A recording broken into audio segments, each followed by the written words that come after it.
Hôm nay tôi sẽ review cho các bạn bộ phim Xâm nhập kho báu đại dương. Giạt Câu là huấn luyện viên lặn chuyên nghiệp, ông chủ luôn soi mói, hơi tí liền trừ lương. Giạt không chịu được cục tức này, dứt khoát bỏ việc không làm nữa.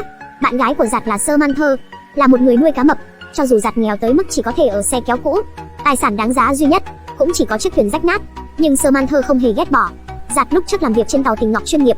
10 năm trước, một trận gió lớn đã lật tung cát dưới đáy biển, lộ ra những món đồ đã bị vùi sâu hàng thế kỷ. Thuyền trưởng lúc đó tìm được một bảo bối mà phát tài. Bây giờ hắn đã có được tàu Tình Ngọc của riêng mình và vài trăm thuộc hạ. Gần đây, bão lại sắp tới lần nữa. Giạt từ chối lời mời của thuyền trưởng, chuẩn bị sửa sang lại con thuyền rách, tự mình tìm Ngọc. Hôm đó, anh em tốt của Giạt trở lại nghỉ mát, còn đưa theo cả bạn gái mới quen. Bạn tốt là một luật sư, lần này tranh thủ rảnh rỗi là bởi vì ông trùm xã hội đen mời anh ta tới làm luật sư biện hộ, tặng một căn biệt thự ven biển cho anh ta làm thù lao. Hơn nữa, tất cả tài sản của chỗ này, bao gồm cả tàu lớn bé, đều được tặng kèm.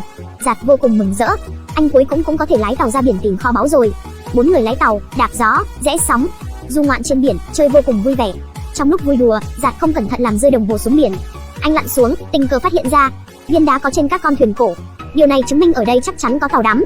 Giạt kích động kêu tất cả mọi người theo anh lặn xuống tìm kiếm. Quả nhiên tìm thấy không ít đồ cổ.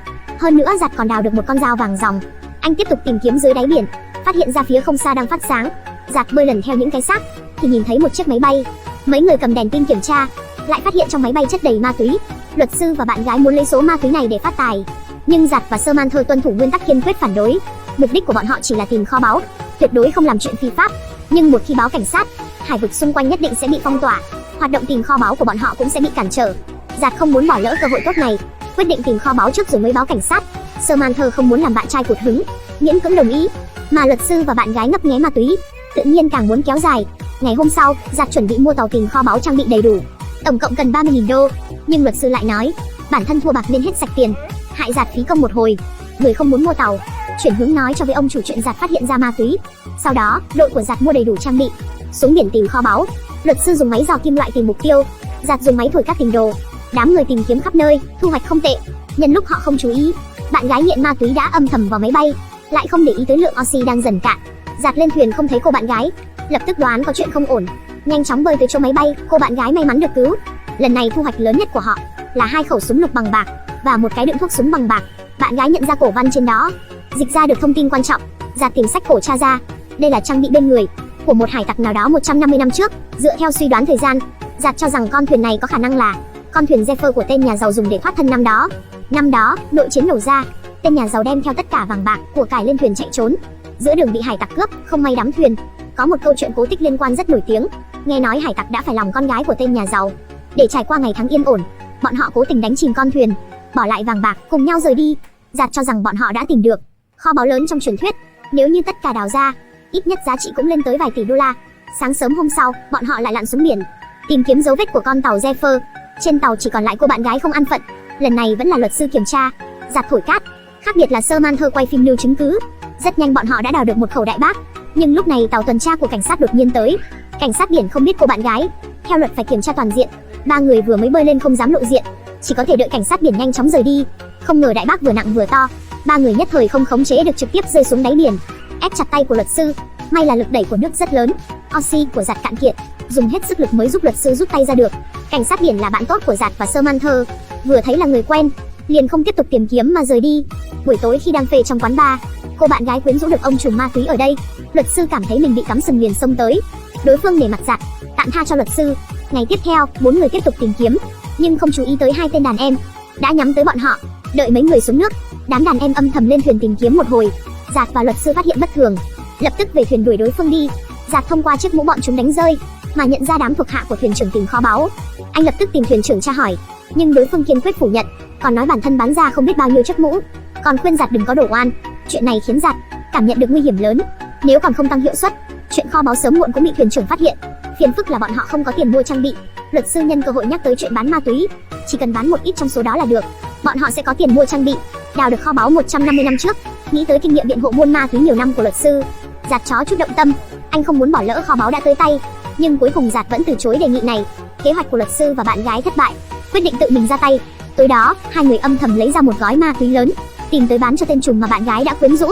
Không ngờ đưa dê vào miệng cọp, luật sư và bạn gái bị bắt tại trận.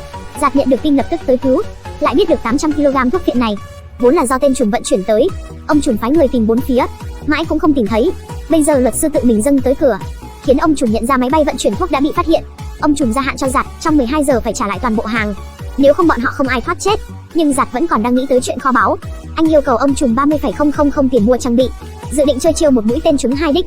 Nhưng Samantha kiên quyết không cho Giạt động vào ma túy. Thất vọng rời đi, Giạt giờ đã cưỡi lên lưng hổ, chỉ có thể theo tới cùng. Bọn họ thổi cát trước, thành công tìm được vết tích của tàu Zephyr, đồng thời nhanh chóng vận chuyển ma túy lên tàu. Không ngờ cá mập hổ đang âm thầm tiến gần.